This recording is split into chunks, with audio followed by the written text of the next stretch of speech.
Putaran kedua UCL kembali dimulai, tidak ada kejutan berarti, hanya Arsenal yang tersungkur di markas Porto. Arsenal pulang dengan tangan hampa di markas Porto. Gawang meriam London bobol di detik-detik akhir. Wenderson Galeno merobek gawang David Raya di injury time. Dengan ini pasukan Mikel Arteta harus menang dengan selisih 2 gol demi lolos ke babak 8 besar. Inter Milan berhasil melangkahkan satu kakinya ke 8 besar. Finalis musim lalu menang atas Atletico Madrid dengan skor 1-0. Marco Arnautovic mencetak gol di menit 80. Laga berlangsung alot. Skuad Simone Inzaghi harus bekerja keras mengungkap pertahanan lawan. Meski begitu, kali ini Inter patut diapresiasi karena berani bermain lebih ofensif.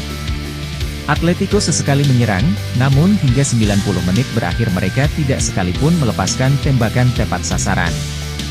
Napoli harus ditahan imbang oleh Barcelona, di Stadion Diego Maradona. Lewandowski membawa Barca unggul di menit 60.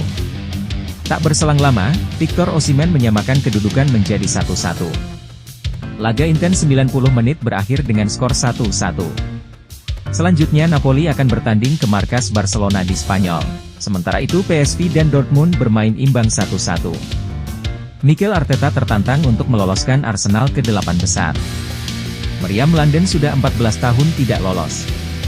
Sejak era Arsene Wenger. Dan hampir absen dari Liga Champions selama 7 tahun. Terakhir kali Arsenal mampu lolos ke babak perempat final Liga Champions terjadi pada musim 2009-10. Menariknya, saat itu mereka berhasil lolos ke 8 besar setelah mengalahkan Porto dengan skor agregat 6-2. Asal itu bisa diwujudkan ketika Arsenal menjadi tuan rumah melawan FC Porto pada Maret mendatang. Thomas Tuchel akan meninggalkan jabatannya sebagai pelatih kepala Bayern Munchen. CEO Bayern menginformasi bahwa kedua pihak sepakat mengakhiri kerjasama. Performa buruk yang dialami oleh Bayern dalam 3 laga beruntun harus memaksa Tuchel pergi lebih cepat. Tuchel juga sedang kurang harmonis dengan beberapa pemain di dalam skuad seperti Serge Gnabry dan Joshua Kimmich.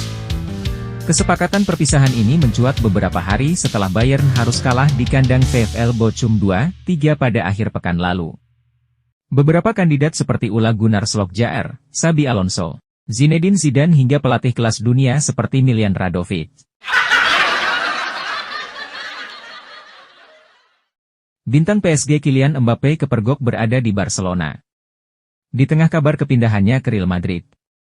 Penyerang timnas Prancis itu dikabarkan telah memutuskan untuk hengkang dari Les Parisiens pada akhir musim ini dengan status bebas transfer. Pemain berusia 25 tahun itu telah bertekad merapat ke El Real. Namun kehadiran Mbappé dan temannya, Hakimi tujuannya adalah untuk liburan bukan untuk ke Madrid. Kedua pemain tersebut menghabiskan waktu 2 hari libur mereka setelah pertandingan PSG akhir pekan lalu. Jatah libur 2 hari yang diberikan oleh Luis Enrique dimanfaatkan keduanya untuk menikmati suasana kota Catalunya. Laporan dari Mundo Deportivo menyebutkan jika Mbappé dan Hakimi menghabiskan waktu di Barcelona dengan wisata kuliner.